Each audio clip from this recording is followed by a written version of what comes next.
नमस्कार, मैं डॉक्टर कविता स्वागत करती हूँ आप सभी का संस्कृत शाला की आज की कक्षा में। और हमारा आज का विषय है 8वीं कक्षा में निर्धारित पहला पाठ जो है हमारा प्रथम पाठ सुभाषितानी, उसका अभ्यास आज हम इस वीडियो में करेंगे। और इसके साथ साथ एक और जो चीज मैं कहना चाहूंगी कि आपको उसमें साथ में ही उत्तर दिए गए, तो आप स्क्रीनशॉट लेकर अपनी जो उत्तर पुस्तिका है उसमें भी आराम से अपना काम जो है वो पूरा कर सकते हैं। और अगर आपने अभी तक ये पाठ नहीं देखा है सुभाषितानी, वो देखने के लिए डिस्क्रिप्शन बॉक्स में ही लिंक दिया गया है, लिंक पर जाकर आप इस पाठ को देख सकते हैं, समझ सकते हैं। कम से कम 2 बार पूरे पाठ को ध्यान से देखेंगे तो आपको बढ़िया से पाठ ये जो है वो समझ में आ जाएगा। स्क्रीनशॉट से आपका काम बहुत आसान हो जाएगा, तो स्क्रीनशॉट लेकर आप अपना काम कर सकते हैं। तो चलिए आरंभ करते हैं अभ्यास। तो चलिए आरंभ करते हैं हम प्रथम पाठ का अभ्यास। तो इसमें पहला प्रश्न है, पाठे दत्तानाम पद्यानाम सस्वर वाचनम कुरुत, जो कि हम पाठ में कर चुके हैं। सस्वर वाचन हमने सभी पद्यों का, सभी श्लोकों का सस्वर वाचन किया था, तो आप ये वहां से देख सकते हैं। और बेटा यहाँ पर आप आई लिंक आपको दिया जा रहा है ऊपर वीडियो पर चलते हुए ही, इस आई लिंक को क्लिक करके आप, यदि आपने अभी तक ये पाठ नहीं देखा है, 8वीं कक्षा का प्रथम पाठ जो है, यदि आपने अभी तक नहीं देखा है तो पहले पाठ को समझ लीजिए, उसके बाद आपको अभ्यास अच्छे से समझ में आ जाएगा। तो चलिए फिर उसके बाद दूसरा जो प्रश्न है हमारा वो है, श्लोकांशेषु रिक्त स्थानानि पूरयत। यहाँ पर आपको श्लोकांश दिए हुए हैं, श्लोक का एक अंश दिया हुआ है, उसमें रिक्त स्थान की पूर्ति करनी है। तो देखते हैं पहला क्या है, समुद्रमासाद्य, समुद्र को प्राप्त करके डैश हो जाती हैं, क्या हो जाती हैं, याद होगा आपको, भवन्त्यपेयाः।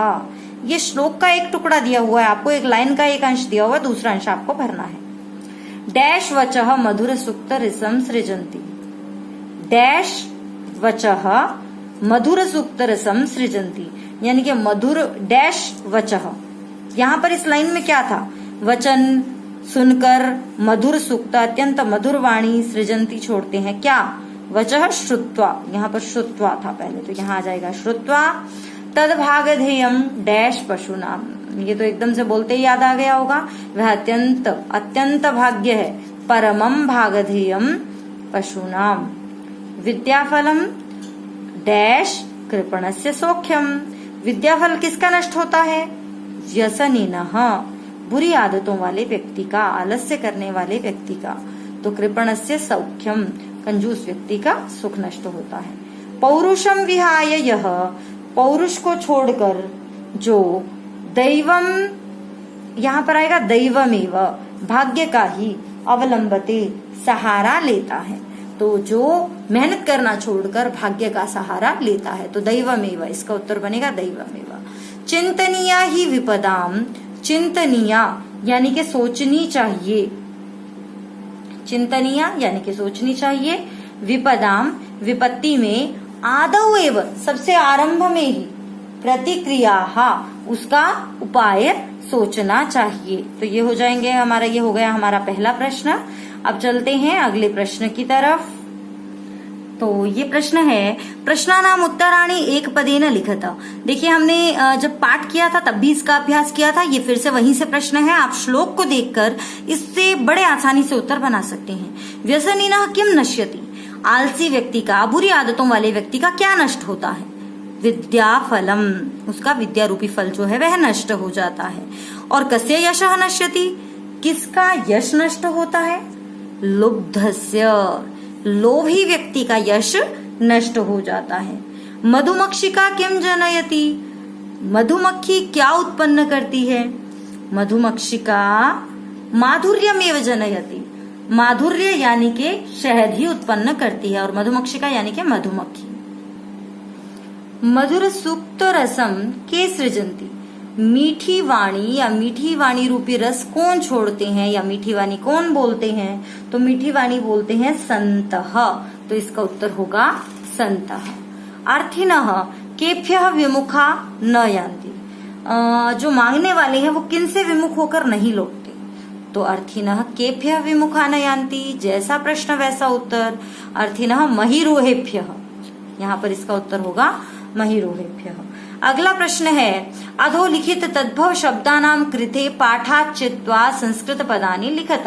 आपको पाठ में से इन शब्दों के लिए जो शब्द आए थे वो छांटने हैं और लिखने हैं। एक का इन्होंने लिख दिया है कंजूस यानी के कृपणः, तो कड़वा यानी के कटुकम, और पूंछ याद आया था ना, पूंछ यानी के पुच्छम, लोभी यानी के लुब्धः, मधुमक्खी यानी के मधुमक्षिका, और तृणम यानी के तिनका।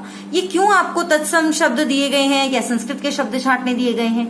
ये इसलिए दिए गए हैं बेटा क्योंकि संस्कृत में से ही हिंदी निकली है, तो हिंदी के मिलते जुलते पूंछ, पुच्छ, लोभी, लुब्ध, मधुमक्षिका, तृणम बिल्कुल मिलते जुलते शब्द हैं।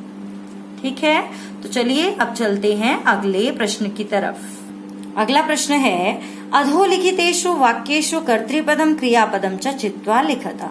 ये जो नीचे दिए गए वाक्य हैं इसमें आपको क्या क्या छांटना है? कर्ता पद छांटना है, यानी कि कर्ता जिस शब्द में है वो शब्द छांटना है, और क्रियापद क्रिया वाला शब्द छांटना है। कर्ता वाला शब्द, क्रिया वाला शब्द। क्रिया ज्यादातर धातु रूप होती है, तो यहाँ पर संतः मधुर सूक्त रसम सृजंती, धातु रूप यानी कि क्रिया यानी कि सृजंती, तो सृजंती क्रिया है। और कौन छोड़ते हैं? तो संतः। कर्ता जो है वो हमेशा क्रिया कौन कहकर उत्तर आता है, कौन? तो संतः। निर्गुणम प्राप्य भवन्ति दोषाः, क्या है यहाँ पर धातु रूप? भवन्ति, तो भवन्ति क्रिया है और इस क्रिया का कर्ता कौन है? क्या होते हैं? दोषाः। ऐसे ही गुणज्ञेषु गुणाः भवन्ति, गुणवान व्यक्तियों में ही गुण होते हैं भवन्ति क्रिया है और गुणाः कर्ता है।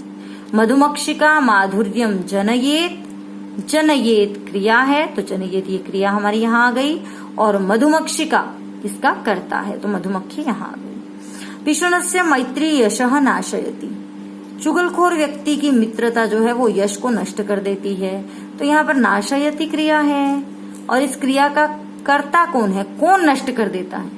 चुगलखोर का, मैत्री या यशः? यश नष्ट हो जाता है, लेकिन नष्ट कौन कर देता है?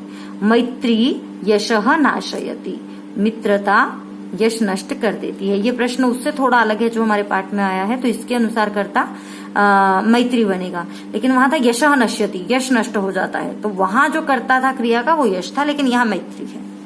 आगे देखते हैं। नद्यः समुद्रमासाद्य अपेयाः भवन्ति, भवन्ति क्रिया है और नद्यः इसका कर्ता है, क्योंकि नदियां हो जाती हैं न पीने योग्य। अगले प्रश्न की तरफ चलते हैं। इसमें कहा गया है रेखांकितानि पदानि आधृत्य प्रश्न निर्माणम कुरुत, प्रश्नों का निर्माण करना है। इसमें देखिए नीचे लाइन लगी हुई है, इसके प्रश्न बनाने हैं आपको। तो हम प्रश्न कैसे बनाते हैं? उसके लिए जैसा उत्तर, जिस विभक्ति में उत्तर है उसी विभक्ति में हमें प्रश्न बनाना पड़ेगा। जैसा उत्तर वैसा प्रश्न, जैसा प्रश्न वैसा उत्तर। तो गुणाः बहुवचन के पुल्लिंग में हमेशा अगर आए यहाँ पर प्रथमा विभक्ति के बहुवचन में, तो उत्तर बनता है के गुणज्ञेषु गुणाः भवन्ति। फिर है नद्यः सुस्वादुतोया भवन्ति, नदियां मीठे जल वाली होती हैं। नदियां बहुवचन है ना, और स्त्रीलिंग में तो बनेगा काः, पुल्लिंग में बना के और स्त्रीलिंग में बना काः। फिर है लुब्धस्य यशः नश्यति, लोभी पुरुष का यश नष्ट हो जाता है। तो देखो यहाँ पर लुब्धस्य प्रश्न क्या होगा? कस्य? मधुमक्षिका माधुर्यमेव जनयति, मधुमक्खी मधुरता ही उत्पन्न करती है, तो मधुमक्षिका का प्रश्न क्या होगा? का। तस्य मूर्धनि तिष्ठन्ति वायसाः, उसके सिर पर बैठती हैं कौवे, तो मूर्धनि सिर पर, तो जहां पर ये प्रश्न है ना स्थानवाचक कि कहाँ, तो कहाँ का प्रश्न बनेगा? कुत्र, तो यहाँ बन जाएगा कुत्र। और अब अगले प्रश्न की तरफ चलते हैं। ये है उदाहरणानुसारम पदानि पृथक पृथक कुरुत, उदाहरण के अनुसार आपको पद जो है, शब्द जो है, पद मतलब शब्द ही, शब्दों को अलग अलग करना है। समुद्रम आसाद्य, यहाँ पर दो शब्द जुड़े हुए हैं, समुद्रम जमा आसाद्य, तो समुद्र को प्राप्त करके। और फिर से अगला शब्द है माधुर्यमेव, तो माधुर्यम जमा एव, ज्यादातर बड़े आसान से दो शब्द जुड़े हुए हैं बस। अल्पमेव, अल्पम जमा एव, अल्पम जमा एव। सर्वमेव, सर्वम जमा एव।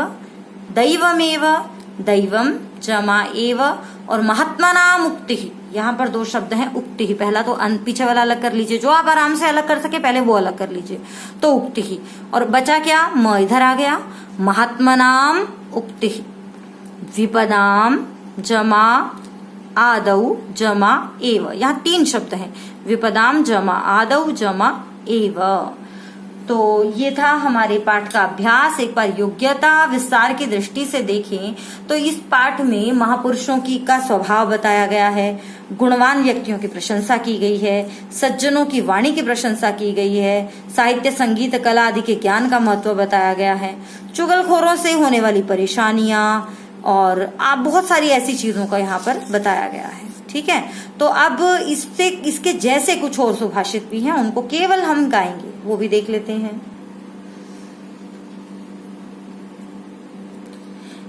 येषां न वेद्या न तपो न दानं ज्ञानं न शीलं न गुणो न धर्मः ते मर्त्यलोके भुवि भारभूता मनुष्य रूपेण मृगाश्चरन्ति। तो यहाँ पर बताया गया कि जिनके पास न विद्या है, न तपस्या का ज्ञान है, न दान है, न ज्ञान है, न शील यानी कि व्यवहार, न ही गुण है, न धर्म है, वो लोग इस संसार में भार स्वरूप हैं, मनुष्य के रूप में पशु विचरण करते हैं। ये देखेंगे आप, आपके पहला जो श्लोक है उससे समानता रखता है। और गुणा पूजा स्थानम गुणीषु न च लिंगम न च वयः। गुण ही पूजा का स्थान है। गुणों के विषय में न लिंग देखा जाता है, ना तो ये देखा जाता है कि पुरुष या महिला, और ना ही उम्र देखी जाती है कि छोटा या बड़ा। गुणों की पूजा होती है। न्यायात पथः प्रविचलन्ति पदम न धीराः। धीर लोग कभी भी न्याय के मार्ग से विचलित नहीं होते। दुर्जनः परिहर्तव्यो। दुर्जन को छोड़ देना चाहिए। विद्यालंकृतोऽपि सन्। चाहे वो कितना ही विद्वान व्यक्ति हो। न प्राणान्ते प्रकृति विकृतिर्जायते चोत्तमानाम्। प्राणों के अंत की स्थिति में भी, यानी कि चाहे प्राणों पर संकट ही क्यों ना आ जाए, तब भी प्रकृति जो उनका स्वभाव है वह विकृत नहीं होता। किनका? उत्तमानाम। उत्तम व्यक्ति कभी भी अपना अच्छा स्वभाव नहीं छोड़ते, यानी कि उनका स्वभाव कभी खराब नहीं होता। उदये सविता रक्तो रक्तश्चास्तंगते तथा। ये इस तरीके से भी मिलता है, उदेति सविता ताम्रस्ताम्र एवस्तमेति च। यानी कि जो सविता है, सूर्य है, वो जब उदय होता है तब भी रक्त होता है, लाल होता है, और तब भी लाल होता है जब वह अस्त होता है। संपत्तौ च विपत्तौ च। इसलिए जो संपत्ति हो, यानी कि बहुत सारा पैसा आ जाए या विपत्ति आ जाए, दोनों ही समय पर महान लोगों के व्यवहार में एक रूपता दिखाई देती है, अर्थात उनका व्यवहार कभी नहीं बदलता। जैसे कि सूर्य जब वो उदित होता है तब भी लाल होता है, और जब वो अस्त होता है तब भी लाल होता है। तो इस प्रकार हमें यहाँ पर बहुत सारे सुभाषित, और मतलब यहाँ पर समझने की बात ये है कि हम कैसे जिएं, ये बात हमें इन पाठ के माध्यम से, इन पाठों के माध्यम से जीवन शिक्षा देने का प्रयत्न किया गया है कि हम कैसे जिएं, आज की दुनिया में हम कैसे खुश रह सकते हैं, वो बात हमें यहाँ बताई गई है। तो बेटा ये था हमारा अभ्यास। और फिर से यदि आपने अभी तक पाठ नहीं देखा है तो आप आई लिंक पर क्लिक करके पाठ को देख सकते हैं। और छंदों के लिए भी आप जो है वो वीडियो देख सकते हैं, हमारे छंदों पर वीडियो अवेलेबल है। और ऐसे ही संस्कृत के अन्य अनेक विषयों को देखने के लिए, जानने के लिए देखते रहिए संस्कृत शाला। और अगर आपने अभी तक सब्सक्राइब नहीं किया है तो आप इस चैनल को सब्सक्राइब कर सकते हैं। तो चलिए फिर मिलते हैं अगले विषय के साथ अगली वीडियो में। तब तक के लिए नमस्कार।